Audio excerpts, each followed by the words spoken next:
I think I am the invisible soldier. I'm only seen by certain people, the ones that are willing to extend to me a helping hand. They come to me and shake my hand and thank me for my service. To them, I'm very visible. While I observe a waving flag, I tend to get a bit emotional. It is a symbolic, inspiring act. I don't see the flag as waving in the wind, rather dancing in the wind. It is very happy that it belongs to this great country of ours. I collect U.S. flags. I keep my casket covered with them. I remembered when I was cold and hungry and couldn't afford to pay for heat.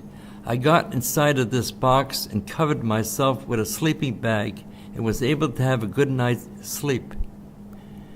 The flag waves happily in vigilance of our political system to do the right thing for our troops. Keep the flag dancing in the winds. While feeding the birds or riding my bike around Fairhaven and New Bedford, I meet with disabled vets from the area, and they tell me their sad stories. I just wish this country were more generous and compassionate to those people that so proudly served our country. I believe they are doing a lot of good, but not enough, especially for those who came back from the war with missing limbs. I live across from Riverside Cemetery, where my wife Velma, my cat Jonah, and my dog Daniel rest in peace.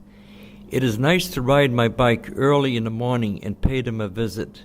I bring them fresh flowers and make sure there is always a waving flag over their graves.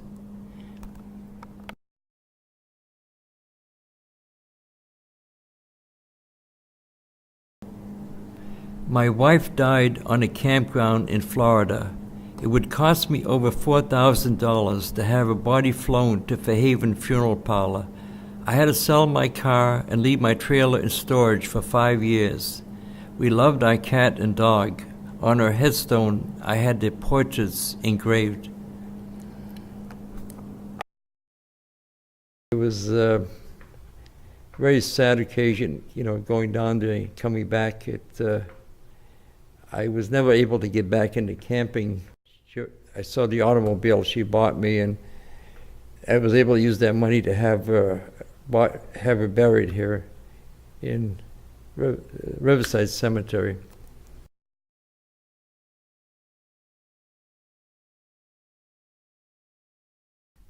This is Big Toes, the tree of knowledge. A friend of mine is writing a novel about it. I have been carving my initials here since I was 12 years old. But the first initials have faded away like an old soldier. No one knows what it's like being homeless until you become one yourself. I believe this country needs to be more generous with its soldiers.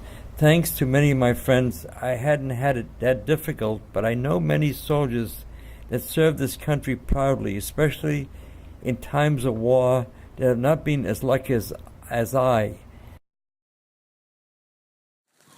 Most people refer to seagulls as loud scavengers. I call them nature's unpaid garbage collectors. Though I had my bad times, I feel very fortunate. I'm alive and healthy today and live comfortably.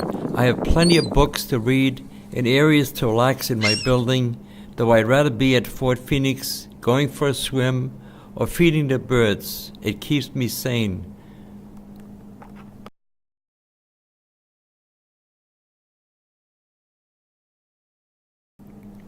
It doesn't take a scientist to understand the real issues, but simple common sense. The money is available, but I think there is still too much red tape in putting it to good use. This country spends too much money on issues that are less important than taking care of its wounded soldiers. I tip my hat to those vets that served during the wars. They were the true heroes. I came to this country from Norway when I was 8 years old. I knew no one and didn't speak the language. But this country gave me a home and treated me like one of them. For that I am very grateful.